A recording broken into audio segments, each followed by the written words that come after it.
Жезқазған, жүдеу тартқан қалада халықтың қарасы аз. Іздегеніміз Сирияға джихад жасаймын деп кетіп мерт болған Мақсат Аймахановтың жақындары еді.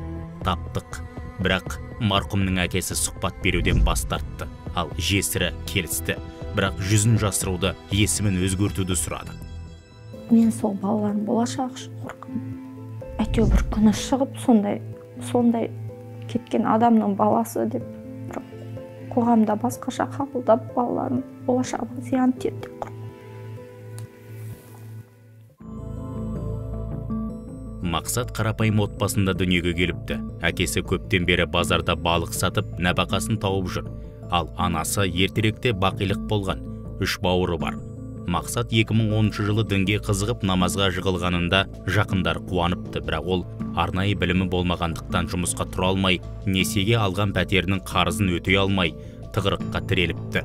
Сол уақыттарда телефонына әлде біреулер хабарласып, Қарағандыдан табысы мол жұмыс уәде еткен. Астындағы көлігін сатып, Қарағандыға аттанған азамат содан оралмапты. Кеткенінде қалтасында $11,000 болған деген дерек бар.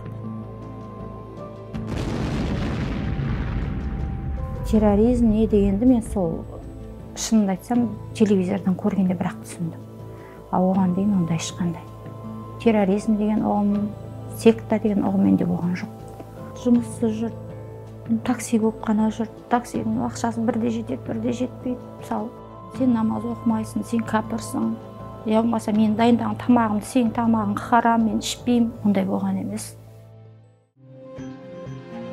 Мақсат араға 4 ай сап, өзінің Ресейде келісім шарт бойынша жұмыс істеп жүргенін жеткізген. Тағы жарты жылдан кейін интернетте қазақстандық джихадшылардың үндеуі жарияланып, Аймахановтар бүлікшілердің арасынан Мақсатты таниды. Сол бейнероликте 3 баланың әкесі атын Нұх әл-Қазақи деп өзгерткені белгілі болды. Өзім сезімді айта алмайшын.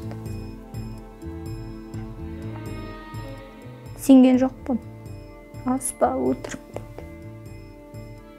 Бірақ енді телевизордан көзімен көріп тұр.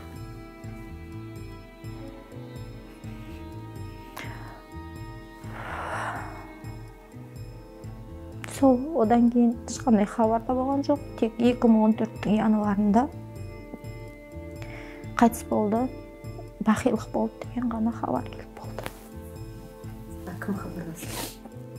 Білмеймін, белгісіз номермен қасындағы бірге неған жолдастарымыз деп звондады. Ол роликті қайталап көргенде емеспін. Ұлттық сананың жақсы меңгермегендікті салдары. Отанға дейін сүйіспеншілік. Осы уақытқа дейін тек арабтардың цивилизациясынан аймағында ғана жүрді. Қазақтың отанына, қазақтың бойында мұсылманшылығы көп айтылмады. Абайды да, Шәкәрімді де, басқа да қазақ тұлғаларын орыс тілінде паш ету керек. Және байланыстыру керек шариғатпен. То есть исламский системаны да орыс тілде айту керек. Сол уақытта олар оны қазақтың тұлғасымен де, қазақтың мәдениетімен де, қазақтың дәстүрімен де байланыстыра алатын болды. 42 жастағы келіншек қайғыдан қартайған. Жолдасы мерт болғалы жылдар өтсе де көз жасы құрғамапты. Өлместің күнін кешіп жүр. Бейбіт өмірлерін бұзып, жалғыз мен емес, басқа да мен сияқты адамдар бар шығар. Асыраушысынан айырылып, баласын жетім қалдырып кетіп жатқан. Бұл енді дінге, шын мұсылман дініне қарсы нәрсе деп ойлаймын. Шын мұсылман адам дәл олай істемейді деп ойлаймын. Сіздің қыздарыңыз сұрай ма, әкеміз қайда деп, не жауап бересіз? Әкем қайда деп сұрамайды. Олар кішкентайынан көрді, білді. Қазір олар ондай сұрақ қоймайды. 3 баланың анасы алыстағы жау кез келгенді ноқталап тастайтынын жақсы біледі. Сондықтан қыздарын барынша қорғап әлек. Бұл менің алғашқы әрі соңғы сұхбатым деген Жанат бізбен үнсіз қоштасты.